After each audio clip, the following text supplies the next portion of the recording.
In today's video, we're looking at our notification area. We can access this area by pressing the Windows key and the B key, or with our cursor. Pressing Windows and B sets our focus to this area, and we can navigate these buttons in the bottom right using our arrow keys.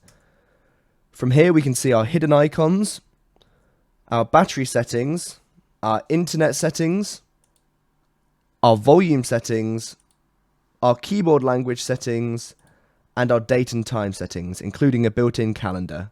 From here, we can also access our Action Center. To learn more about the Action Center, please see our previous video. Thanks for watching. Visit kazzicom.com for information on IT support, cloud solutions, Office 365, and many more services.